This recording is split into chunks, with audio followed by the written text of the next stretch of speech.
নমস্কাৰ, মই মজিদ। বন্ধুসকল, লগতে চাওক আজি সন্ধিয়াৰ 7টা গুৰুত্বপূৰ্ণ খবৰ। প্ৰথমটো খবৰ, ভাৰত চৰকাৰৰ ৰিমোট কণ্ট্ৰল আমেৰিকাৰ ৰাষ্ট্ৰপতি ডনাল্ড ট্ৰাম্পৰ হাতত। আমেৰিকাৰ নিৰ্দেশত উঠা বহা কৰে ভাৰত চৰকাৰে। ৰাছিয়াৰ পৰা তেল ক্ৰয় কৰিবলৈ ভাৰতক 30 দিনৰ অনুমতি আমেৰিকাৰ ট্ৰাম্প প্ৰশাসনৰ। মাৰ্কিন ৰাষ্ট্ৰপতি ডনাল্ড ট্ৰাম্পৰ হাতত আছে ভাৰত চৰকাৰৰ বাকজুৰি। ট্ৰাম্পৰ নিৰ্দেশ মতেহে সকলো কাম কৰিব পাৰিব ভাৰত চৰকাৰে। ৰাছিয়াৰ পৰা ভাৰতে তেল ক্ৰয়ৰ সন্দৰ্ভত সময়সীমা বান্ধি দিলে আমেৰিকাই। মাত্ৰ 30 দিনৰ বাবে ৰাছিয়াৰ পৰা তেল সৰবৰাহত অনুমোদন আমেৰিকাৰ বিত্তত ব্যাগৰ। মধ্যপ্ৰাচ্যৰ যুদ্ধত হৰমুজ প্ৰণালী বন্ধৰ ফলত ভাৰতৰ তেলৰ নাটনি হোৱাৰ আশংকা কৰা হৈছিল। আৰু এই সংকটৰ মাজতে ভাৰতক সাময়িকভাৱে ৰাছিয়াৰ পৰা তেল ক্ৰয়ৰ সময়সীমা বান্ধি দিলে বা অনুমতি দিলে আমেৰিকাই। পৰৱৰ্তী খবৰ, এতিয়াৰ পৰা পৰীক্ষাত 30 নম্বৰ পালে পাছ নহ'ব। বৃদ্ধি কৰা হ'ল পৰীক্ষাত উত্তীৰ্ণৰ নম্বৰ। অসম ৰাজ্যিক বিদ্যালয় শিক্ষা পৰিষদৰ গুৰুত্বপূৰ্ণ সিদ্ধান্ত। অসম ৰাজ্যিক বিদ্যালয় শিক্ষা পৰিষদ চমুকৈ এছেবে উচ্চতৰ মাধ্যমিক প্ৰথম বৰ্ষৰ শিক্ষাৰ্থীসকলৰ বাবে উত্তীৰ্ণ হোৱা নিম্নতম নম্বৰৰ মান বৃদ্ধি কৰাৰ সিদ্ধান্ত গ্ৰহণ কৰিছে। 2 মাৰ্চত পৰিষদে জাৰি কৰা নতুন নিৰ্দেশনা অনুসৰি এতিয়াৰ পৰা উচ্চতৰ মাধ্যমিক প্ৰথম বৰ্ষত উত্তীৰ্ণ হ'বলৈ শিক্ষাৰ্থীসকলে নিম্নতম 33% নম্বৰ লাভ কৰিব লাগিব। আৰু ইয়াৰ পূৰ্বে উত্তীৰ্ণ হোৱাৰ বাবে নিম্নতম নম্বৰ আছিল 30%। পৰিষদৰ মতে নতুন শৈক্ষিক গাইডলাইন অনুসৰি শিক্ষাৰ মান উন্নত কৰাৰ লক্ষ্যৰে এই সিদ্ধান্ত গ্ৰহণ কৰা হৈছে। শিক্ষা ব্যৱস্থাত গুণগত মান বজাই ৰাখিবলৈ আৰু শিক্ষাৰ্থীসকলক অধিক মনোযোগ সহকাৰে অধ্যয়নৰ প্ৰতি উৎসাহিত কৰিবলৈ এই পৰিৱৰ্তন কাৰ্যকৰী কৰা হৈছে বুলি জানিব পৰা গৈছে। পৰিষদে এই সন্দৰ্ভত স্পষ্ট কৰি কয় যে এই নতুন নিয়মসমূহ আগন্তুক শৈক্ষিক বৰ্ষৰ পৰাই কাৰ্যকৰী হ'ব। অৰ্থাৎ উচ্চতৰ মাধ্যমিক প্ৰথম বৰ্ষৰ পৰীক্ষাত উত্তীৰ্ণ হ'বলৈ এতিয়াৰ পৰা প্ৰতিটো বিষয়তে শিক্ষাৰ্থীসকলে কমেও 33% নম্বৰ লাভ কৰিব লাগিব। পৰিষদৰ এই সিদ্ধান্তৰ ফলত শিক্ষাৰ্থীসকলে অধিক মনোযোগ সহকাৰে পাঠ অধ্যয়ন কৰিবলৈ বাধ্য হ'ব বুলি শিক্ষা মহলৰ একাংশ বিষয়াই মত প্ৰকাশ কৰিছে। উল্লেখযোগ্য যে দেশৰ বিভিন্ন শিক্ষা পৰিষদ আৰু বিশ্ববিদ্যালয়সমূহত উত্তীৰ্ণ হোৱাৰ নিম্নতম নম্বৰ সাধাৰণতে 33% ধৰা হয়। আৰু সেই অনুসৰি অসমতো এই মান প্ৰয়োগ কৰাৰ পদক্ষেপ গ্ৰহণ কৰা হৈছে বুলি ধাৰণা কৰা হৈছে। ইয়াৰ জৰিয়তে ৰাজ্যৰ শিক্ষা ব্যৱস্থাক ৰাষ্ট্ৰীয় মানৰ সৈতে সামঞ্জস্য কৰি তোলাৰ চেষ্টা কৰা হৈছে বুলি ক'ব পৰা যায়। ইফালে পৰিষদৰ এই নতুন সিদ্ধান্ত সন্দৰ্ভত শিক্ষাৰ্থী আৰু অভিভাৱকসকলৰ মাজত মিশ্ৰিত প্ৰতিক্ৰিয়া দেখা গৈছে। একাংশই এই সিদ্ধান্তক শিক্ষাৰ মান উন্নত কৰাৰ ক্ষেত্ৰত ইতিবাচক পদক্ষেপ বুলি উল্লেখ কৰিছে যদিও আন একাংশই কয় যে এই সিদ্ধান্তৰ ফলত শিক্ষাৰ্থীসকলৰ ওপৰত চাপ কিছু বৃদ্ধি হ'ব পাৰে। তথাপিও শিক্ষা পৰিষদে স্পষ্ট কৰি দিছে যে শিক্ষাৰ মান উন্নত কৰা আৰু শিক্ষাৰ্থীসকলক অধিক দক্ষ কৰি তোলাই এই সিদ্ধান্তৰ মুখ্য উদ্দেশ্য। অসম ৰাজ্যিক বিদ্যালয় শিক্ষা পৰিষদৰ এই নতুন নিৰ্দেশনা কাৰ্যকৰী হোৱাৰ পাছত ৰাজ্যজুৰি উচ্চতৰ মাধ্যমিক শিক্ষাৰ মূল্যায়ন ব্যৱস্থাত কিছু পৰিৱৰ্তন দেখা যাব বুলি আশা কৰা হৈছে। শিক্ষা ক্ষেত্ৰৰ সৈতে জড়িত বিভিন্ন মহলে অসম ৰাজ্যিক বিদ্যালয় শিক্ষা পৰিষদৰ এই সিদ্ধান্তই আগন্তুক সময়ত শিক্ষাৰ মান উন্নত কৰাত সহায়ক হ'ব বুলি আশা প্ৰকাশ কৰিছে। পৰৱৰ্তী খবৰ, মুখ্যমন্ত্ৰী হিমন্ত বিশ্ব শৰ্মাই বছৰ বছৰ ধৰি অসমৰ ৰাইজক AIUDFৰ ভয় খুৱাই আহিছে। ৰাজহুৱা সভাত মিয়া, অচিনাকি আদি শব্দ ব্যৱহাৰ কৰি বিদ্বেষমূলক ৰাজনৈতিক ভাষণ আগবঢ়াই আহিছে। কিন্তু ৰাজ্যসভাৰ 3খন আসনৰ বাবে বিজেপিৰ সংখ্যা কম হ'ল। তেতিয়া AIUDF আপন হৈ পৰিল মুখ্যমন্ত্ৰীৰ। যদি AIUDF সঁচাকৈয়ে অসমৰ বাবে ভাবুকি, তেন্তে NDAৰ প্ৰাৰ্থী প্ৰমোদ বড়োক জিকাবলৈ তেওঁলোকৰ সহায় সমৰ্থন কিয় ল'বলগীয়া হ'ল? মুখ্যমন্ত্ৰী হিমন্ত বিশ্ব শৰ্মালৈ এই মুকলি প্ৰশ্ন APCCৰ সভাপতি গৌৰৱ গগৈৰ। দৰ্শকসকল, আৰু বহুতো গুৰুত্বপূৰ্ণ খবৰ আছে।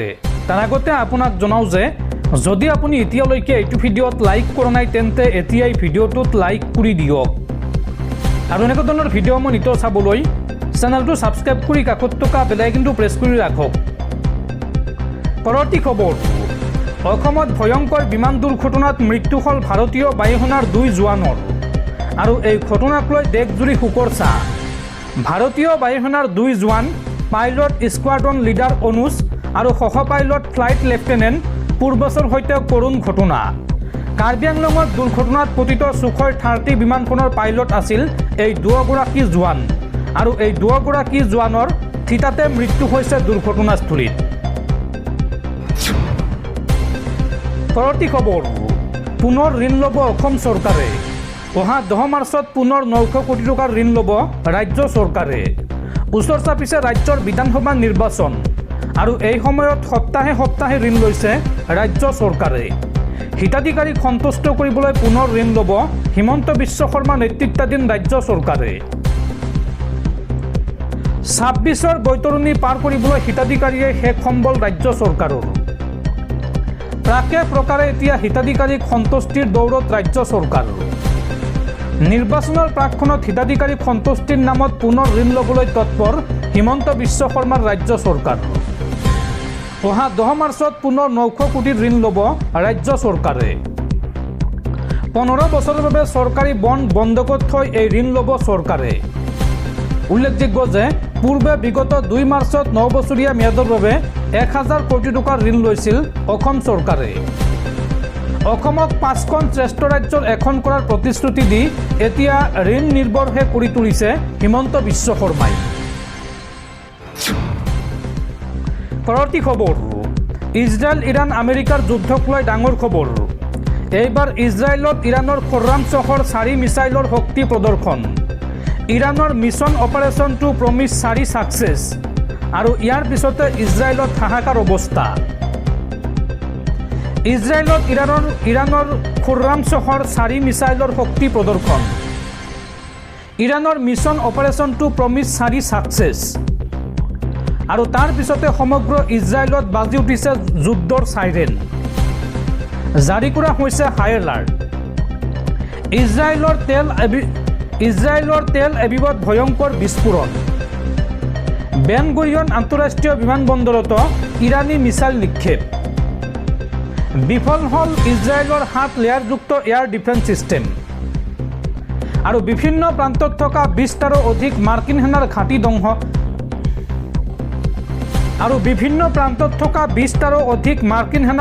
ধ্বংস ইৰাণৰ। IDFৰ 27 নং স্কোৱাড্ৰন ধ্বংস কৰিলে ইৰাণী মিছাইলে আৰু ইৰাণৰ শক্তি দেখি এই মুহূৰ্তত হাহাকাৰ লাগিছে ইজৰাইলত।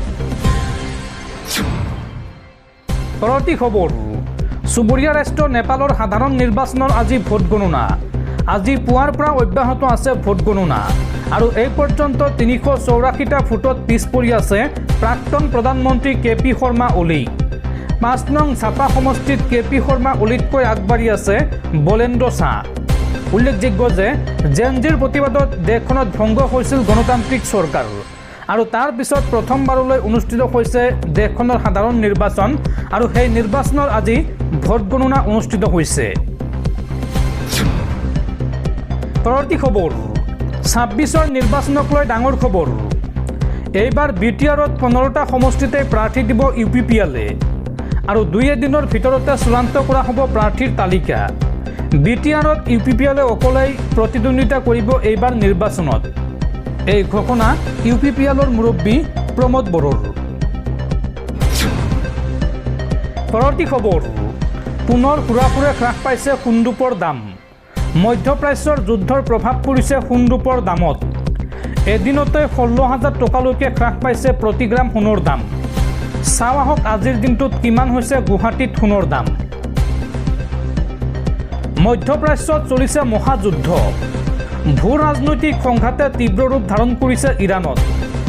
আমেৰিকা আৰু ইজৰাইলৰ যৌথ আক্ৰমণত বিধ্বস্ত হৈ পৰিছে ইৰাণ। আমেৰিকা আৰু ইজৰাইলৰ আক্ৰমণৰ পাছতেই হৰমুজ প্ৰণালী বন্ধ কৰি দিছিল ইৰাণে আৰু এই ভয়াৱহ যুদ্ধৰ পাছতে বৃদ্ধি পাইছিল সোণৰ দাম। এইবাৰ সোণৰ দামক লৈ আহিছে আন এক ডাঙৰ খবৰ। শুকুৰবাৰৰ দিনটোত গুৱাহাটীত সোণৰ দাম কিমান হ'ল জানেনে? গুৱাহাটীত আজি 24 কেৰেটৰ 1 গ্ৰাম সোণৰ দাম হ'লগৈ 16,211 টকা। গুৱাহাটীত আজি 24 কেৰেটৰ প্ৰতি গ্ৰাম সোণৰ দাম হ্ৰাস পালে 77 টকা। আৰু গুৱাহাটীত আজি 22 কেৰেটৰ 1 গ্ৰাম সোণৰ দাম হ'ল 14,860 টকা। গুৱাহাটীত আজি 22 কেৰেটৰ প্ৰতি গ্ৰাম সোণত দাম হ্ৰাস পালে 70 টকা। সেইদৰে গুৱাহাটীত আজি 18 কেৰেটৰ 1 গ্ৰাম সোণৰ দাম হ'লগৈ 12,158 টকা। আৰু গুৱাহাটীত আজি 18 কেৰেটৰ 1 গ্ৰাম ষ্টাণ্ডাৰ্ড সোণৰ দাম হ্ৰাস পালে 58 টকা। উল্লেখযোগ্য যে প্ৰতিদিনে সোণৰ দাম সলনি হৈ থাকে। আজিৰ এই প্ৰতিবেদন goodreturns.in তথ্যৰ ভিত্তিত প্ৰস্তুত কৰা হৈছে। পৰৱৰ্তী খবৰ, 16 বছৰ অনূৰ্ধ্ব কিশোৰীৰ বাবে ভাৰতত নিষিদ্ধ কৰা হ'ল ছ'চিয়েল মিডিয়া। কৰ্ণাটক চৰকাৰৰ এই সন্দৰ্ভত গুৰুত্বপূৰ্ণ সিদ্ধান্ত। ৰাজ্যখনত 16 বছৰ অনূৰ্ধ্ব কিশোৰীৰ বাবে নিষিদ্ধ কৰা হৈছে ছ'চিয়েল মিডিয়া। শুকুৰবাৰে বিধানসভাৰ বাজেট অধিৱেশনত এই কথা অৱগত কৰে মুখ্যমন্ত্ৰী সিদ্ধাৰামায়াই।